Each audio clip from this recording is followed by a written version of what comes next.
une faille inquisitoriale, les dauphines médiévales dans les diocèses de Touraine et d'Embrun et les ordres mendiantes. Les Alpes sont partagées dans les Alpes caussiennes entre les frères mineurs, d'un côté des Alpes françaises maintenant, et les frères prêcheurs du côté d'Italie. C'est une division très importante au point de vue de l'activité des inquisiteurs. On peut dire que pour le Moyen-Âge, c'est bien parler de l'office de l'inquisiteur et non de l'Inquisition, que c'est une forme de contrôle et pouvoir religieux des temps modernes. Dans le Moyen-Âge, c'est l'office de l'inquisiteur qui est bien raciné dans des personnages particuliers que nous allons chercher dans les documents que je vous présente. Alors, des images pour commencer. Les ordres mendiants sont présents dans les Alpes à partir du XIIIe siècle. Avant, il y avait des autres présences religieuses. Il a posé la carte de toutes ces présences Marian Caillou. Nous voyons ici une bulle papale du pape Adrien IV pour la prévôté douce. Dans tout ce territoire des Alpes, la prévôté a une fonction fondamentale dans l'organisation religieuse des communautés des montagnards. C'est une présence presque, comment on peut dire, complexive sur l'organisation des paroisses, évidemment. Il y a aussi la présence des clunisiens des Romettes, si on peut considérer, mais dans les hautes vallées de la Durance, la présence des chanoines d'Ours, c'est vraiment fondamental. Ils ont eu des problèmes avec les hérétiques, oui, peut-être. On peut penser à Pierre de Bruy, au IIe siècle, avec l'intervention de Pierre le Vénérable, et aussi dans les sermons subalpines, comme on appelle un code qui a été fait évidemment chez les chanoines de Douls, peut-être encore de Sainte-Marie Majeure de Suse. Mais le problème des clercs, des prêtres, c'est d'organiser une vie dans les paroisses où le problème des hérétiques, ce n'est pas, comment on peut dire, un problème urgent.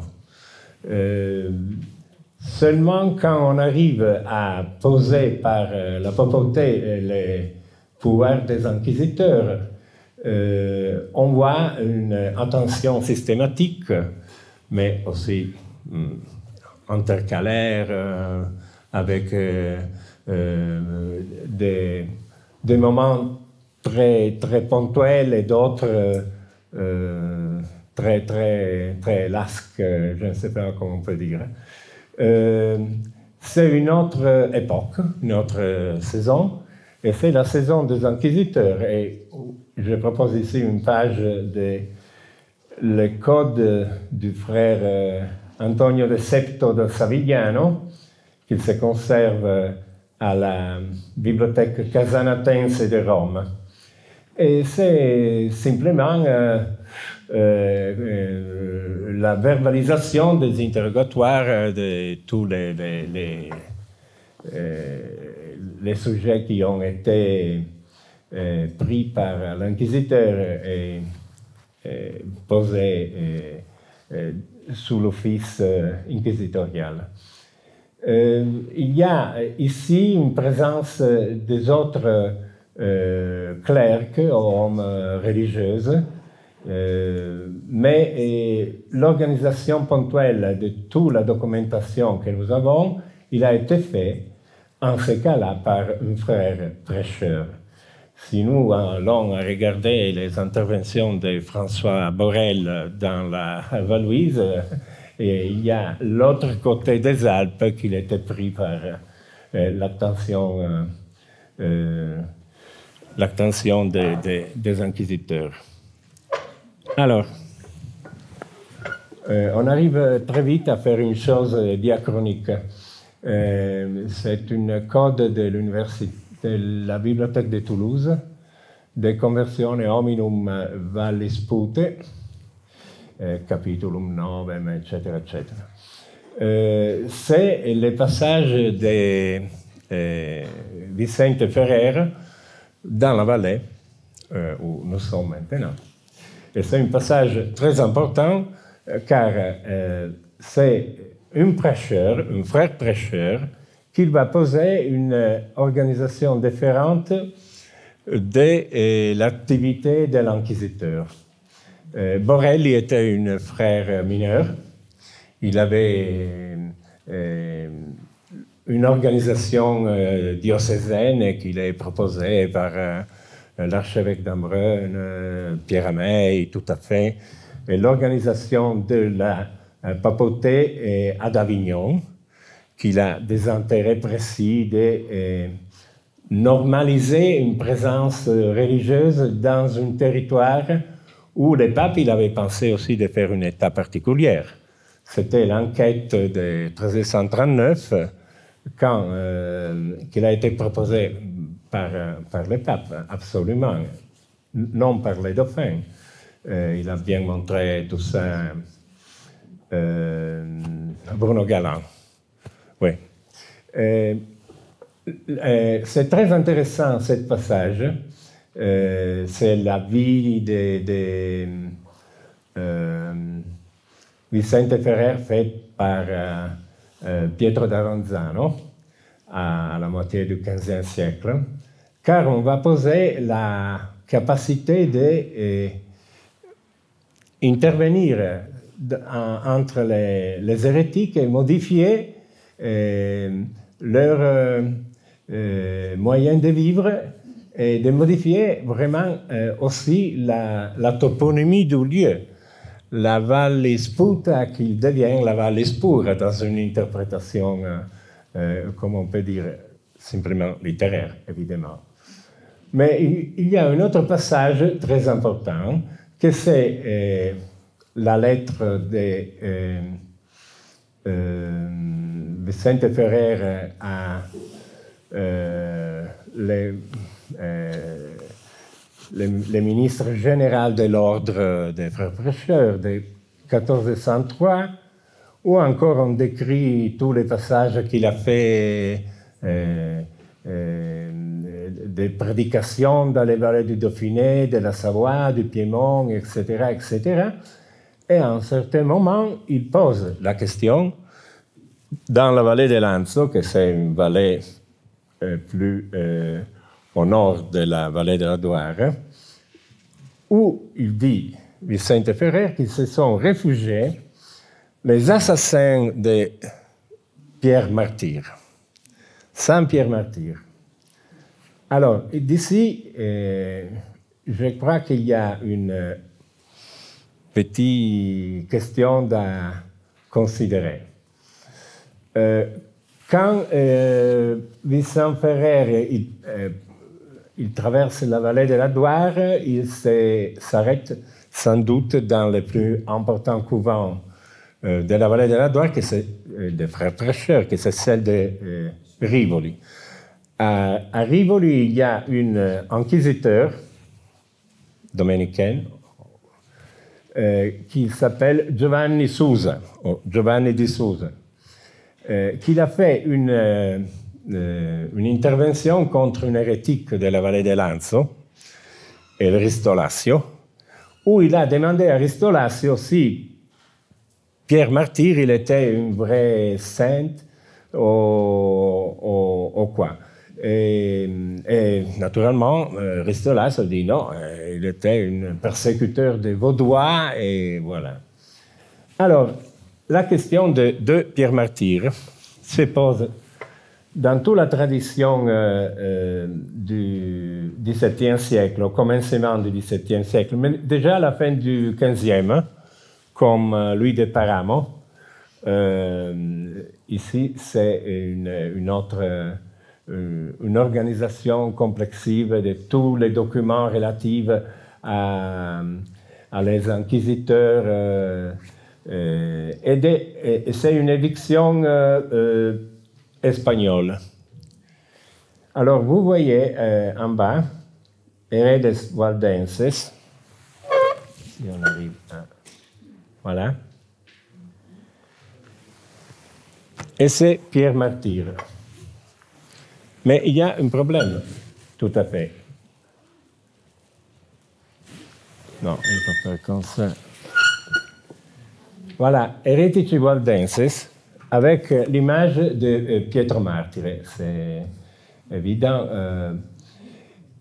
Il y a le problème que cette Pierre Martyr, c'est Pietro da Ruffia, et ce n'est pas Pietro da Verona, que c'est le Pierre Martyr, mais ils ont confondu toujours les personnages, car c'était plus facile par un sermon de Nicolae Eymerich de 1373, où le Pierre Martyr il est pris comme exemple très important de l'activité et de la forteresse de l'inquisiteur.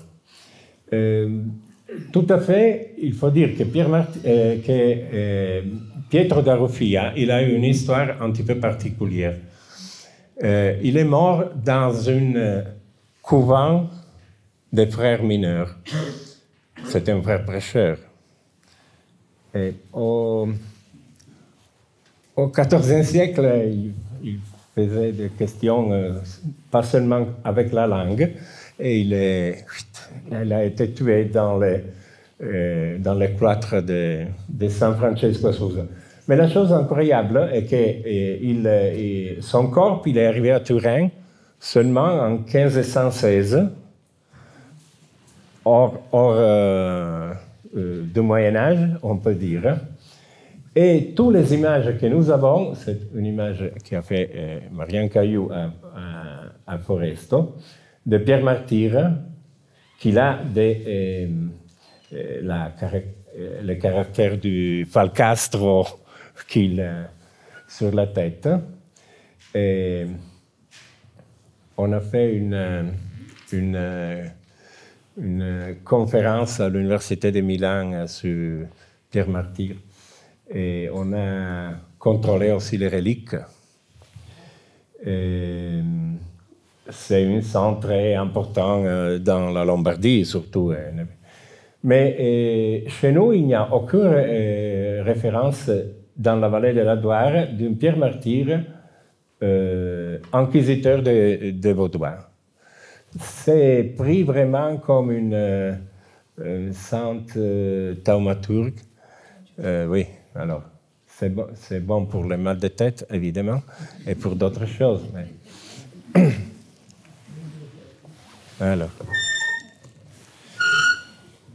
Alors, ce passage qui a été fait par Vicente Ferrer, il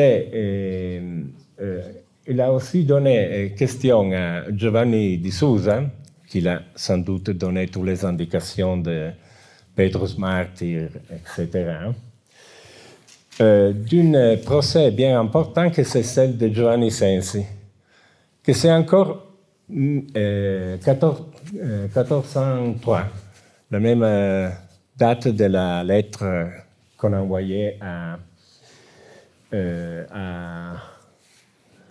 Puy-Bois. On va former alors une mélange dangereux entre vauderie et sorcellerie. Et c'est encore une fois que la Valpute, il est bien évidemment présentée dans la littérature et dans toute la production inquisitorielle. Ici, c'est un manuscrit de la Bibliothèque nationale. C'est Ambrogio da Vignate. De Hereticis, et c'est la première qui va poser la question de l'autre côté des Alpes, de la secta Mascorum, qu'il a ici, d'accord, les traités de Claude de Tolosan, qui a été étudié par Pierrette Paravi, et Quintus Liber Facurariorum, et voilà. Il y a toute une production au XVe siècle relativement à la question de vauderie et sorcellerie. Et c'est un passage périlleux, car enfin, après les Vaudoises,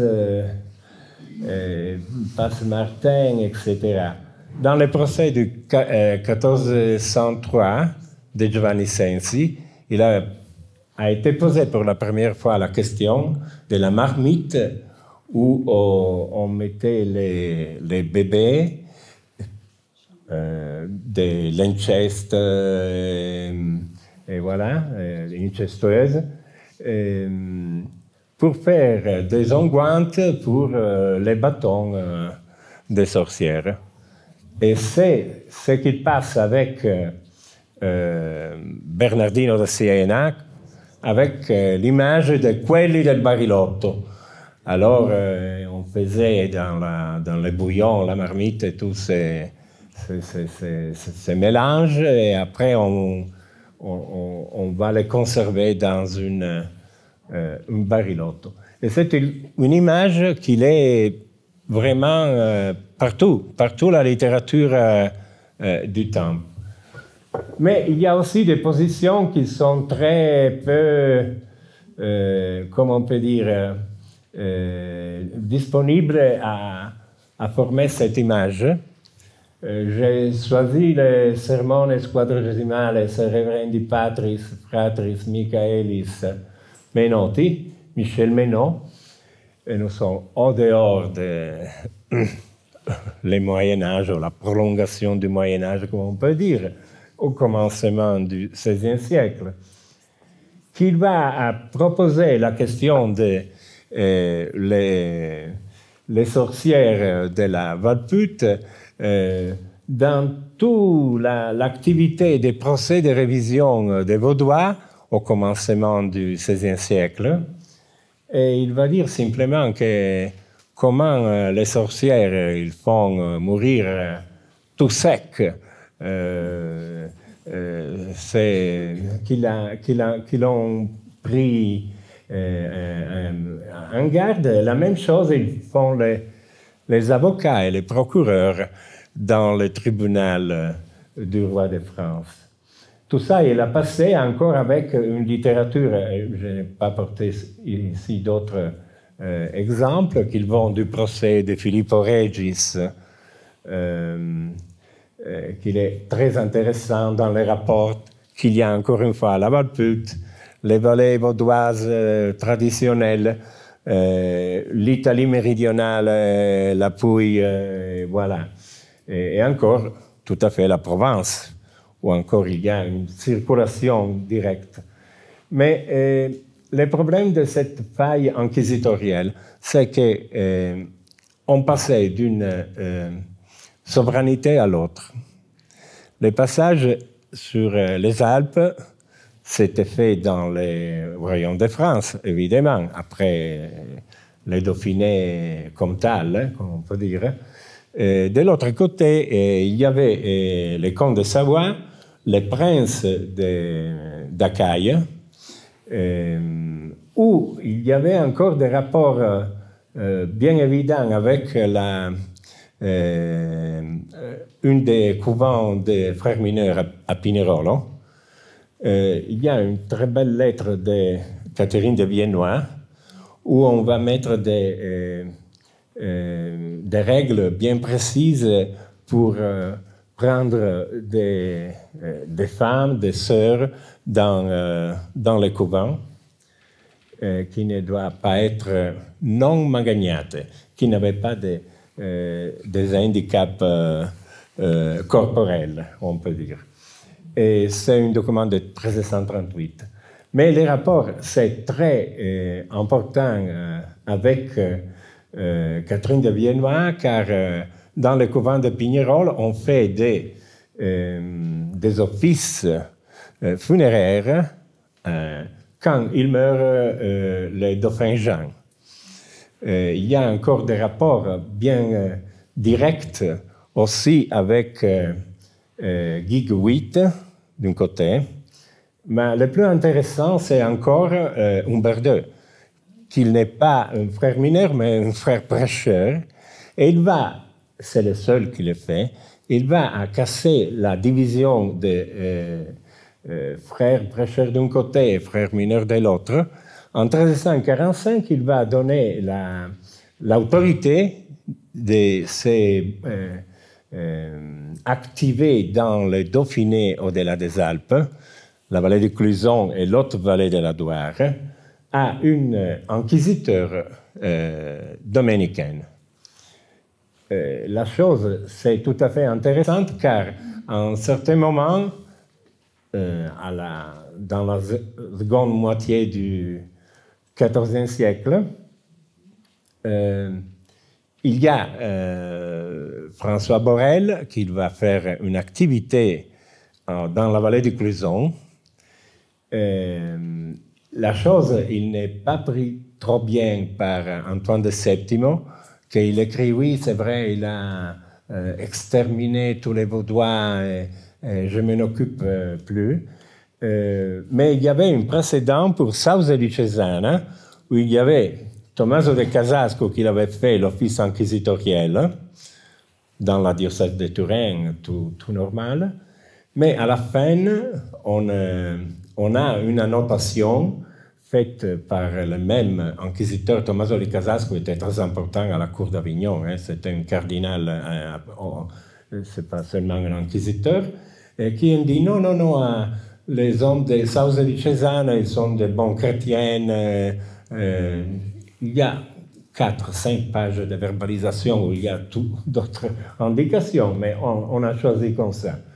Et tout ça,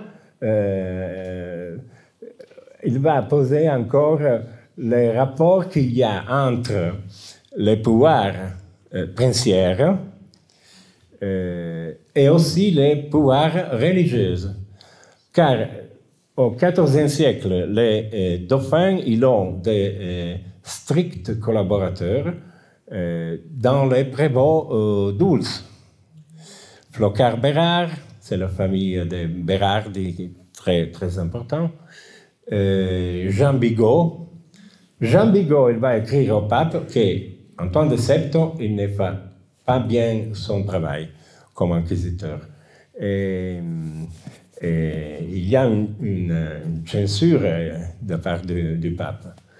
Et ça exprime bien aussi les passages au XVe siècle où il n'y a plus d'inquisiteurs très importants dans la plébanie douce, c'est-à-dire la vallée du Clusson et l'autre vallée de la Loire, aussi la vallée de Bardonnèche. Mais enfin, quand on arrive à partager la sorcellerie, à la vauderie, alors c'est le tribunal du roi de France qui intervient. Et encore une fois, quand Charles VIII il va faire sa action vers les royaumes de Naples, dans un livre bien important, les voyages de Naples d'André de la Vigne, il est posé la question d'une marchand, Mercerius, c'était plus un colporteur que non les marchands, qui dit qu'il vient de la Pouille, de l'Italie méridionale, mais qu'il était bien connu avec « Ah, toi, tu n'es pas un marchand, mais toi, tu es une des plus important hérétique de la Walpute. Et encore une fois, il y a ce passage entre hérésie, sorcellerie et tout ensemble. Alors, après, j'avais une autre chose, mais je ne peux pas le faire. Après, on arrive, il y a des photos. Non école famille. No, moi, c'est l'intelligenza artificiale, anzi, l'intelligenza deficitaria, perché in quel caso... Elle est très ordinative. Ah ouais. Alors, on va changer tout après le Moyen-Âge, on arrive au temps moderne. Justement, il y a un autre personnage que c'est Tommaso Illirico.